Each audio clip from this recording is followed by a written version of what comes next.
I was born and bred in Missoula, Montana, and we moved down here, or my folks moved us down here in 1969 because of the snow, and they were sick of it. And I eventually ended up in Phoenix where I was working and had two kids, really great kids. They're both employed. They have their own businesses. They both rope and ride. And then when I married Dawn, I got to move to the ranch, which was a dream come true for me. I had always wanted to be on a ranch. God only knows why, because of the work and everything, but it's hard on women and horses both. And I've gotten where I like everything about it. My special passion is my horses, and I run barrels and team rope. And I've got a colt now, a 4-year-old that I just recently bought that shows a lot of promise, and she's gentle, which is important at this stage. And I have my old 15-year-old mare that I heel on that I had when I bought her when she was 5, and when Dawn and I got together, I brought her to the ranch and I broke her on the ranch, and he taught us both how to heel and rope. And so I like to compete in the all-girl rodeos, and I like to compete with Don when he's able to rope with me. He just heels mostly now, but when he headed for me, we rope together. And it's just a really great life. I love it. I love all the animals and the dogs and the cats and the cattle and the calves, and we even had 250 head of goats at one time. So it's a wonderful lifestyle, and I feel very, very blessed.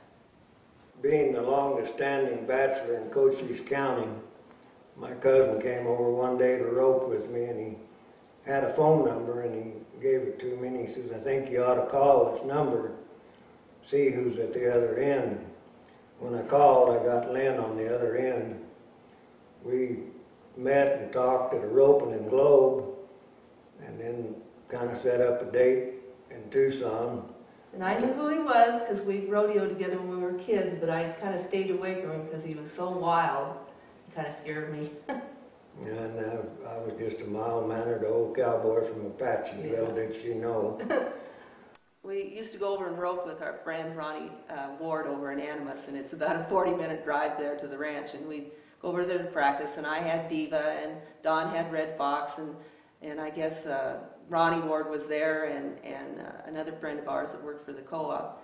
Anyway, Don's loping his horse around the arena, warming him up, and Ronnie and I are standing at the end of the arena, and I'm holding Diva, and all of a sudden Don's horse missteps and falls down. I mean, just boom, and lands on top of Don, and Ronnie and I are just standing there like, oh my God, what do we do? And I've got Diva, and I can't run over and help Don because I don't know what to do with Diva. I can't turn her loose. I don't want her to get in a jam or get hurt. And I start to run to the fence, and then I change my mind. No, I got to go to Dawn, and I run back, and I've still got Diva, and she's just standing there looking at me. And Ronnie Ward is just frozen. He can't do anything. All the time his horse is laying on Dawn in the middle of the arena.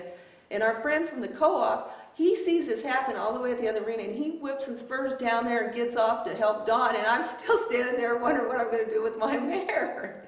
So Dawn thinks that if anything ever happens, I'm going to take care of Diva first and him second.